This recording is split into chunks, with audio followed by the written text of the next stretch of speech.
Dallar. It's a cryptocurrency.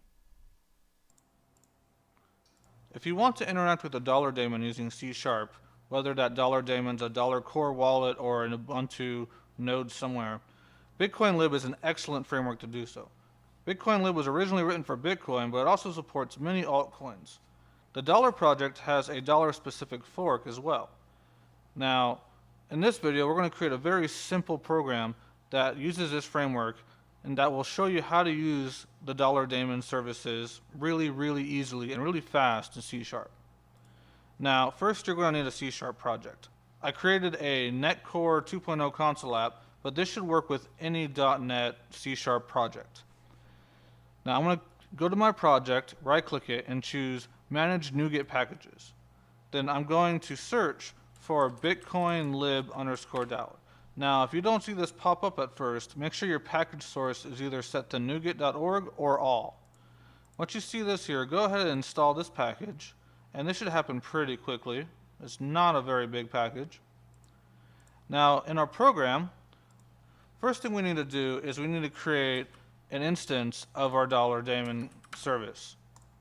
And to do so, here we are creating an iCoin service variable, and this is simply an interface of all coin services provided by the library. And we are instancing a new Dallar service. This is the specific type that implements this iCoin service interface. Now, you're going to have to pass in your connection credentials here, unless you're using an app config setup, in which case you don't have to pass in any parameters, and the service will automatically know how to look through your configuration. For more about that, check out the GitHub repo. Once you have supplied correct credentials, getting this to work is pretty simple. Now, first I want to add in a line here that simply reads input from the terminal. That way, when we hit play, the program will pause and we can have a chance to read the output as opposed to just ending immediately. Now, say if I wanted to print the current difficulty of the Dallar network. That's really as simple as calling coinservice.getDifficulty. Now here I've formatted this into a write line string, but this is really all it takes in order to start pulling data from the Dallar daemon. As you can see, we can run this right now as is, and I have a configuration warning that my password is not encrypted and I'm not using a wallet password, but other than that, we're good to go. And so our block difficulty is currently 15.307. Good to know.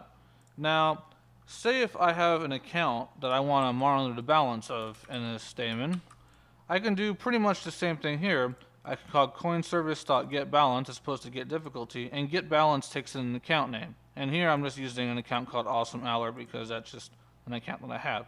Now if I run this, you'll see that I'm very quickly able to get the balance of this account. Now what if I want to send a Dallar somewhere? So I've already gotten an address I want to send in mind, and so I want to send from my AwesomeAllar account to this address, which happens to be my Discord deposit address, and I want to send 2.2 Dallar. The M here is not short for million, it's short for decimal. Now, this takes a decimal type, so 2.2F, which might be accustomed to F for float, will not work here. You'll need that M suffix on your literal here. Now, once you send this, let's go ahead and check the balance again, and we should see a balance change between these two. And here you'll see that we start out with a balance of 10.799, and now we end up with a balance of 8.599. So our balance has indeed dropped, and it has indeed sent this 2.2. We can confirm this here by this latest transaction. You can see that unconfirmed because it was just sent right now. I'm just sending 2.2 Dallar out to an address.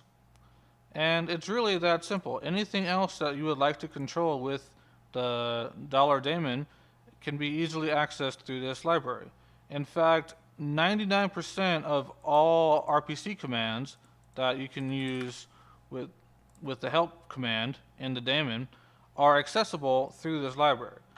So you don't have to worry about how to do JSON RPC calls or anything like that. Everything is treated as a simple method for you just to call coinservice dot, and every single daemon RPC function is immediately exposed to you. So with this, hopefully you can write some cool apps that rely on the dollar daemon, whatever those might be.